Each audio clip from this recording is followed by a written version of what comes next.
1 week out from the president's first foreign trip, so I wanted to make sure as we prepare for that trip that I bring up our National Security Advisor, General McMaster, to give you a preview of what the team has been doing to prepare for the president's trip. Our goal is to kind of start that process now, and then next week bring the general back and give you a more detailed update as to what the president's going to be doing in each of the areas and some of the highlights from the trip. We'll obviously additionally have background briefings for you as well to give the team that's going to be traveling from the press corps some logistical updates. So without further ado, General McMaster. Will you take questions after him, Sean? Yes, Jeff, I will be glad to take your question. In fact, if you'd like, you get to go first today. Hey, thank you, Sean. Good afternoon and happy Mother's Day weekend, everybody. As you all know, in exactly 1 week, the president will embark on his first trip abroad since taking office. Today, I'd like to explain the president's objectives for his visits to the Middle East and to Europe, and also preview a bit of the schedule. The trip has three core purposes. First, to reaffirm America's global leadership. Second, to continue building key relationships with world leaders. And third, to broadcast a message of unity to America's friends and to the faithful of three of the world's greatest religions.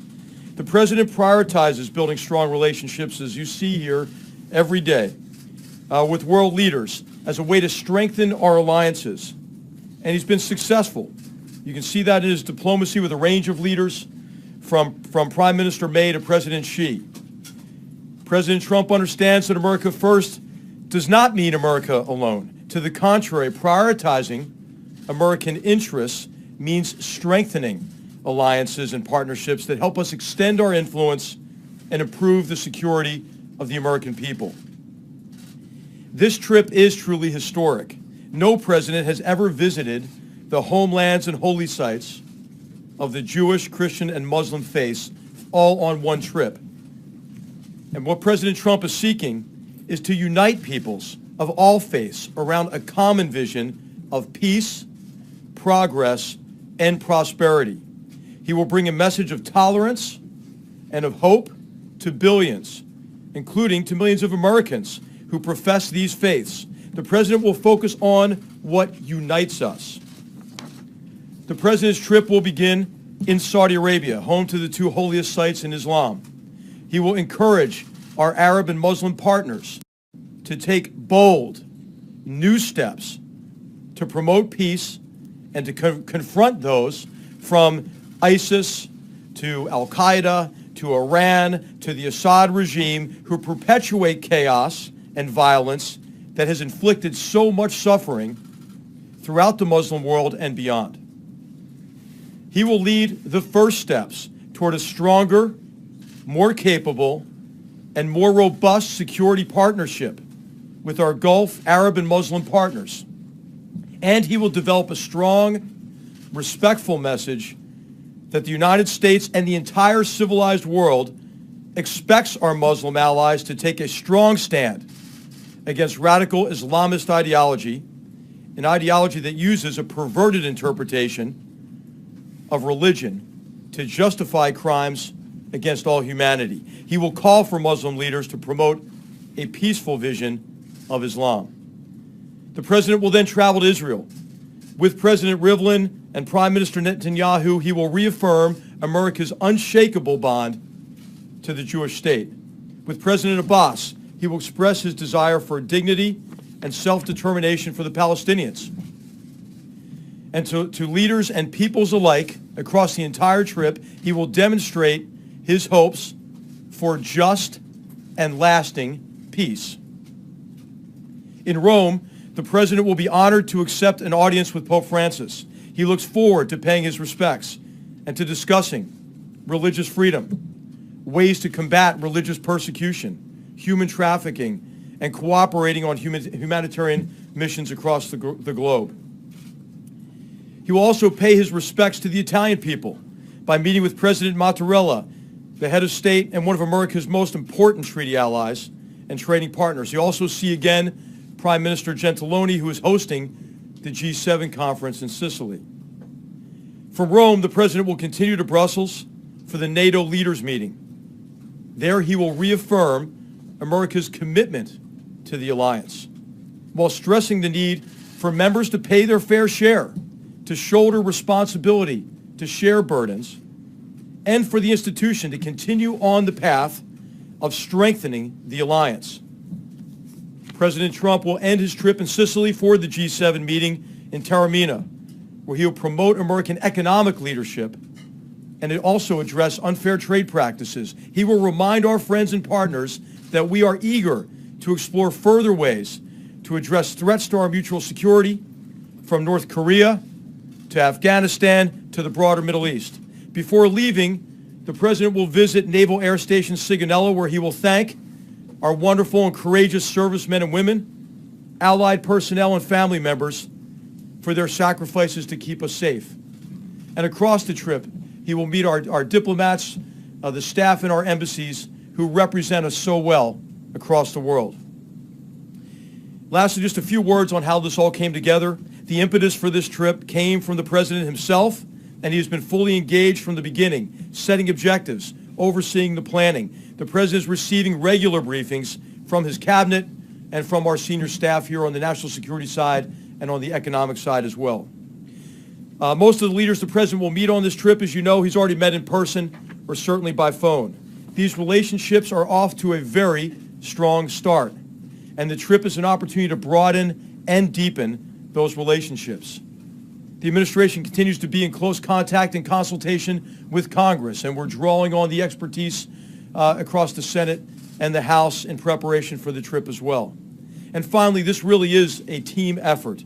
The White House and National Security Council staffs, the National Economic Council, continue to work closely with our Departments of State, Treasury, Defense, and others to fulfill the President's objectives and ensure smooth execution. On behalf of the President, I express the whole administration's thanks for all the hard work it takes to organize a trip of this scope and of this importance. So the President of all of us are looking forward to the journey, and with that, I'll take a couple of questions. Defer to Shonda. General McMaster, how is this president viewed among our Arab allies, Saudi Arabia, UAE, and others, compared to his predecessor? Well, I'll just say the President's leadership has been welcomed enthusiastically. There was a perception that America had largely disengaged from the Middle East in particular, and that disengagement coincided with this humanitarian and political catastrophe in the region. And so now there's a broad recognition among all of our partners in the region that American leadership is necessary to help address this catastrophe and to begin to move the region toward the peace, security, and stability that the people there so deserve. And so what you're seeing, I think, is a galvanizing effect of the President's leadership in bringing those leaders together across the region, bringing them together for a positive agenda, right? Who's against ending this catastrophe? Who's against confronting these terrorists who are the enemies of all civilized people? Confronting Iran, who's participating in this cycle of violence, and to bring prosperity, peace to the region, the people who so richly deserve it. Thanks. Somebody who is crucial, obviously, in the intelligence community, somebody who's leading the National Security Council. So I have to ask you, this week in particular, there have been a lot of reports, including from our network, that intelligence officials are extremely concerned about how James Comey was fired. Do you believe that that threatens national security right now? Well, I told Sean that I would pass all those questions to him, and he'll be happy to answer that after this. But I'd like to do is focus on I'd like to focus on the trip, and I'll come back next week with more details of the trip as well. Thanks, John. You said the president the impetus for the trip came from the president himself. Was it the president himself who decided to begin this trip in Saudi Arabia, the birthplace of Islam? And is there symbolic significance to that? And how many of our Muslim allies, how many Muslim majority countries will be represented at the meetings in Saudi Arabia? Yes. Well, this was the president's initiative to begin the trip in the Middle East, hosted by King Salman and the Kingdom of Saudi Arabia, and the king is going to bring together partners from across the region to meet with the president. So the answer to your question is, and I can answer in more detail next week, because it's still coming in as some of the final attendees. But he'll meet with a broad range of leaders in the Middle East. Of course, many of whom, most of whom he's met already here, or by phone certainly. And we have the Crown Prince Mohammed bin Zayed is coming, for example, on Monday as well. Steve. Sean, General McMaster, at the beginning of this very long week, we were hearing speculation that the president was considering thousands more troops for Afghanistan. When he goes to Brussels on Thursday of next week, what is the message to the NATO partners with respect to their commitment in this long fight? Well, the key is that all of us have to be committed, right, to achieving our fundamental objectives in Afghanistan. I mean, Americans know really better than anybody, because the mass murder against our own country on September 11, 2001 originated with the terrorist safe haven and support base in Afghanistan. Recently, we have been engaged against ISIS, or in ISIS Khorasan in Afghanistan, with highly successful operations there that you'll hear more about in a press conference at the Department of Defense here in the near future. But what has happened in Afghanistan is the Afghan army is taking the brunt of the fight against these transnational terrorists and the Taliban. And so we're working with our allies to figure out what more we can do to have a more effective strategy in Afghanistan. What are options we can bring to the president to be more effective in meeting our objectives in Afghanistan? And what more can we ask our allies to do, which we're asking them now? So this is going to be really consistent with the president's guidance to us. Has the president decided that there should be thousands more troops? Is that The president has not made a decision yet on a course of action. What we have done, which is what we have done in many cases on the North Korea problem set, for example, is we've consulted broadly across our government and with allies. The president wants to hear from our allies as well. This is a president who listens to his allies and partners, who have an opportunity to do so at the NATO summit, who have an opportunity to do so at the G7. And so what we'll have at the end of this next few weeks here is an opportunity for a much more effective strategy for the problem set in Afghanistan, Pakistan, and the region broadly. Jessica. Thank you, Sean.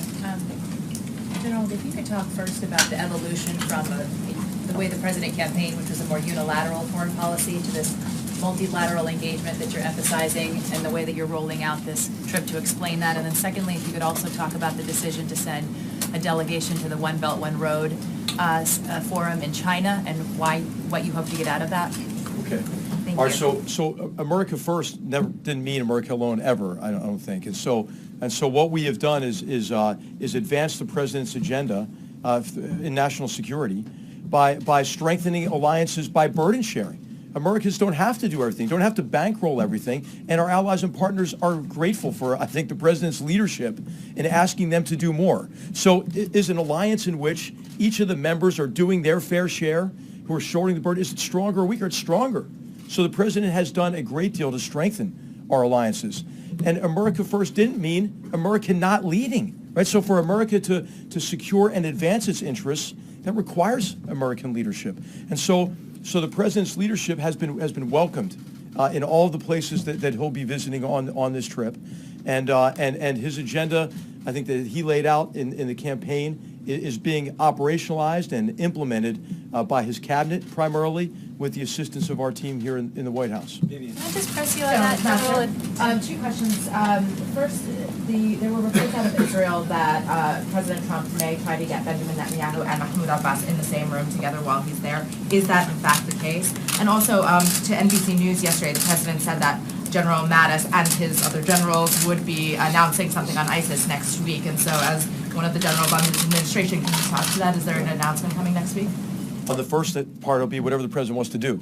So a lot of what we do in the National Security Council is try to keep up with the president.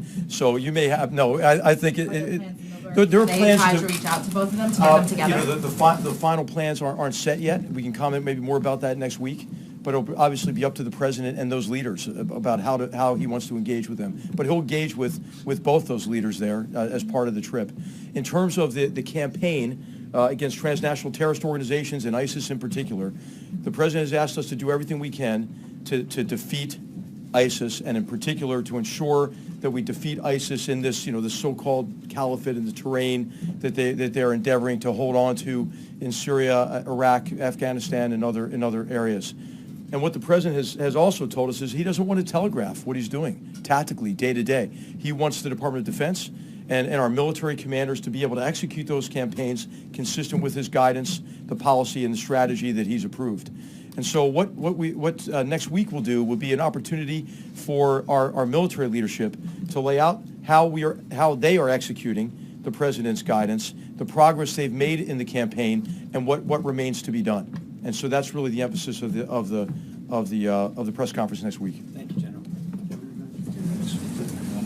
Can we hear about Russia and the agreements that were made this week with Russia's top diplomat? I mean, you're going to the region to speak with Arab allies. How are you going to explain agreements you've made with Russia, allied with Iran, in Syria, a place that the president has said is now a priority for him? I would characterize the engagements with Russian leadership by our Secretary of State, the brief meeting that the president had with former Minister Lavrov, the phone conversations that we've had with Russian leadership as engagements, not decisions or specific approaches. I think what the president has made clear is that he will confront Russian disruptive behavior, such as its support for the murderous Assad regime in Syria.